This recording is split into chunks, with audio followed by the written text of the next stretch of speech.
తెలంగాణ హక్కులకు మన వాళ్ళే రక్ష, నీళ్లు నిధుల్లో హక్కుల కోసం గలం విప్పండి, మన రైతులకు అన్యాయం జరగనివ్వద్దు, పార్లమెంటు సమావేశాల్లో గట్టిగా పోరాడాలి, బీఆర్ఎస్ ఎంపీలకు కేసీఆర్ దిశానిర్దేశం.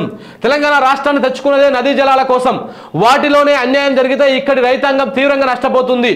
రాష్ట్ర విభజన చట్టం కాలపరిమితి త్వరలోనే ముగుస్తుంది. ఆ చట్టంలోని అంశాలను మరోసారి పార్లమెంట్లో ప్రస్తావించాలి, వాటిని సాధించే ప్రయత్నం చేయాలి, పెండింగ్ హామీలను సాధించే వరకు పోరాటం చేయాలి. రాష్ట్రంలో గతంలో ప్రభుత్వము ఆయిల్ ఫామ్ సాగుకు పెద్ద ఎత్తున ప్రోత్సహించింది. ఆయిల్ ఫామ్కు కనీస ధరను నిర్ణయించేలా కేంద్రం పైన ఒత్తిడి తేవాలి. ఇక చూడండి, ఒక ప్రభుత్వం చేయాల్సిన పని ఏమో వీళ్ళు చేస్తారు. ఇప్పుడు రాష్ట్ర ప్రభుత్వం ఏం చేయాలి? ఇగో ఈ విధంగా వాళ్లకు దిశానిర్దేశం చేయాలి. ఏం చేయాలి? ఇగో తెలంగాణ రాష్ట్రాన్ని తెచ్చుకున్నదే నదిలో ఉన్నటువంటి జలాల వాటా కోసం, అంటే మన నీళ్లు మనం వాడుకోవడం కోసం, మన నిధులు మనం వాడుకోవడం కోసం, మన పాలన మనం చేసుకోవడం కోసం, నీళ్లు నిధులు నియామకాలు మన ఉద్యోగాలు మనం ఇచ్చుకోవడం కోసం. సో తెలంగాణ తెచ్చుకున్న దానికోసం వాటిలో అన్యాయం జరిగేటువంటి అవకాశం కనపడతా ఉంది.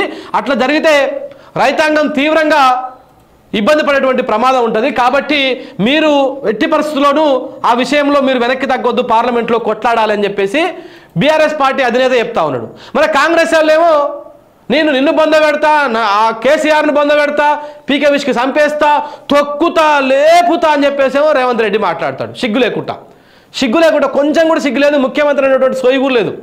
మరి ఎట్ట నువ్వు ముఖ్యమంత్రివో ఏందో మాకు అర్థమవుతలేదు. మా తెలంగాణ ప్రజలు చేసుకున్నటువంటి దౌర్భాగ్యం, దుర్మార్గం, ఒక రకమైనటువంటి పాపం అన్నమాట ఇది. సో దాంతోపాటు రాష్ట్ర విభజన చట్టం కాలపరిమితి కూడా త్వరలోనే ముగుస్తుంది.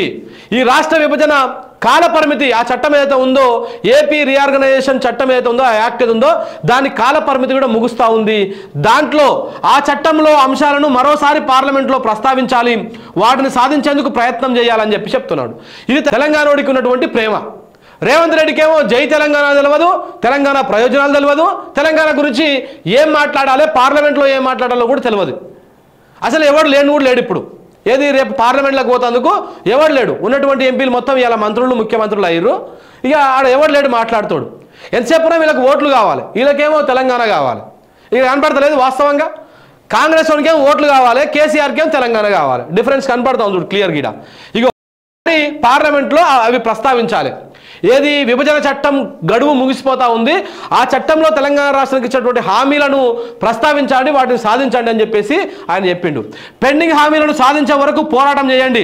రాష్ట్రంలో గతంలో ప్రభుత్వము ఆయిల్ ఫామ్ సాగుకు పెద్ద ఎత్తున ప్రోత్సాహకం ఇచ్చింది, వాటికి మద్దతు ధర ఇచ్చే విధంగా కేంద్ర ప్రభుత్వం మీద ఒత్తిడి తేందని చెప్పేసి కంప్లీట్గా ఒక రైతు మీద ఉన్నటువంటి ప్రేమ, తెలంగాణ ప్రాంతం మీద ప్రేమనోడు ఎవడైనా ఈ మాటలు చెప్తాడు. కానీ కాంగ్రెస్ వాడికేమో అసలు ఆ సోయ లేదు. కనీసం తెలంగాణ కోసం కొట్లాడదాం, మనకు రావాల్సినటువంటి హక్కుల కోసం కొట్లాడదామని.